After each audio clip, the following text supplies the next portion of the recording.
Wild clays can come in a wide range of colors, and one of the most common questions that I get here is somebody has found a clay of a specific color and they want me to tell them what color it's going to fire. Well, it's pretty hard for me to tell somebody exactly what color their clay is going to fire to unless I've tried it myself.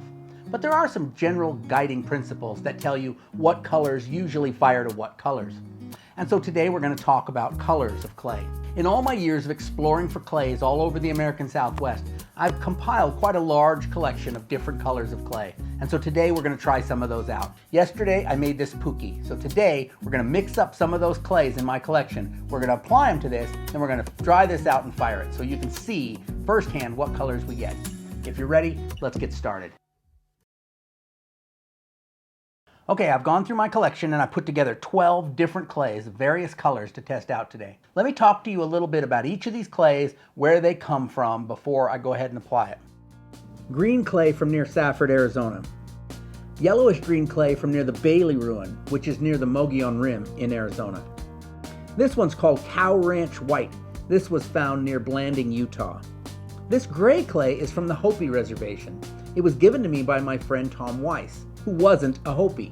But Tom was friends with the well-known Hopi potter Mark Tabo, so it's possibly clay he got from Mark Tabo. A white clay from near the Colorado River in northern Arizona. A red clay from near Wakefield Canyon in the Whetstone Mountains in southern Arizona. Witchwell red clay, and this is from off of Witchwell Road in northern Arizona. Freeway red clay. I collect this on the side of Interstate 10 near Tucson, Arizona. This is a brown clay from near Pima, Arizona that was given to me by my friend Bill Warner over a year ago, and I still haven't tested it out. This is white clay from near the Mogollon Rim. This is yellow clay from near the Mogollon Rim. This green clay was found near Recapture Reservoir near Blanding, Utah. All right, 12 different clays. Let me now get these all mixed down into slips, which itself is a pretty big job, and then get these applied to the pookie.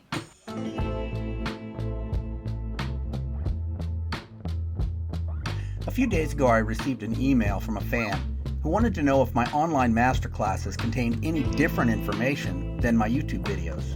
And I told him that the classes are a much deeper dive and more detailed and concise than the YouTube videos. YouTube videos have to be entertaining first and then educational. If I made my YouTube video like I did my classes, very few people would watch them. On the other hand, there is no secret piece of information I'm holding back from my YouTube videos. So theoretically, you might be able to compile all of the same information, but you'd have to watch hundreds of videos and take really good notes.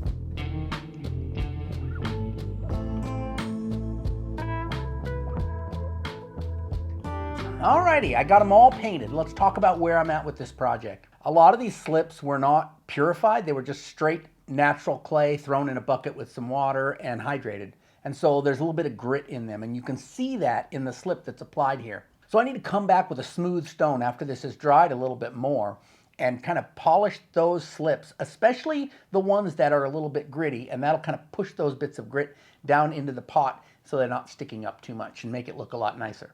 And then mostly I just am waiting for this to dry because I can't fire it until it's fully dry. So I'm going to be letting this dry as quickly as possible, and then I'll come back and do the polishing, and then we'll get it done.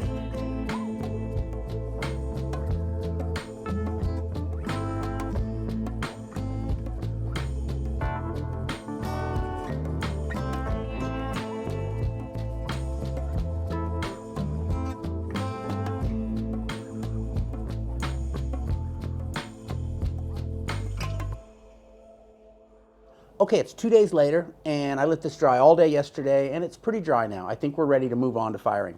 Also, I put a little paint on the back. This is just me experimenting with those glazes and fluxes again. So this one is copper carbonate with salt, and this one is copper with lead, galena ore.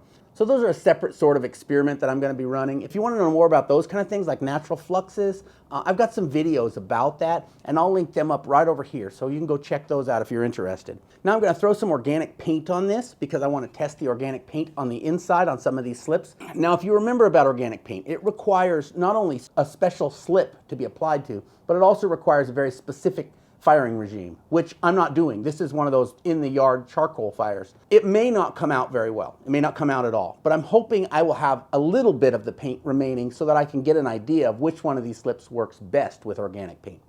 And so I'm going to put some organic paint on this before I fire it. And then I'm going to stick this in my oven for at least a half an hour on like 200 degrees Fahrenheit, just to kind of preheat it and make sure I've got all the moisture out of it.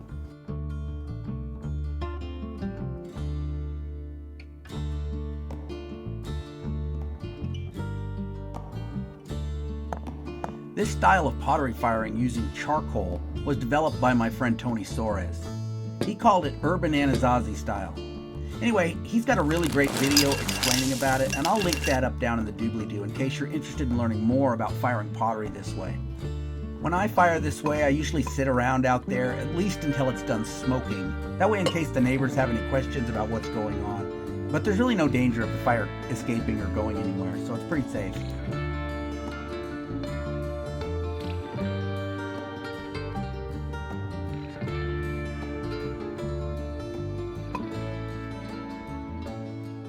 All right, I got this all fired and it's cooled down enough to handle now. Let's talk a little bit about the colors we got. Let's start with the white clays, because I think it's pretty safe to say most people assume white clays will fire white. And this was one of the first lessons I learned when I started experimenting with wild clay. White clays almost never fire white. So my Mogollon Rim white clay fired a really great white, but that's the only white I've got on this right now. We had that little Colorado white, which was pretty white before I painted it on, and it's quite creamy colored, even leans a little towards yellow. The other white clay I had here was that Cow Ranch white, which is gone quite yellow. In fact, it's the best yellow color I have here. As far as gray clays, you can't depend on them. They can turn white or some other color as well. The only gray clay that I had was that Hopi gray, and we can see here that the Hopi gray clay has turned a nice yellowy color, which is what we would expect for Hopi pottery actually. The red clays are pretty consistent. All of my red clays fired red, different shades of red, but they stayed red. And I think that's probably the safest assumption in clay colors. If you find a red clay, chances are it's going to fire red. In this case, my Mogollon Rim yellow also fired red, and that's been my experience. Most clays that you find that are yellow will fire red.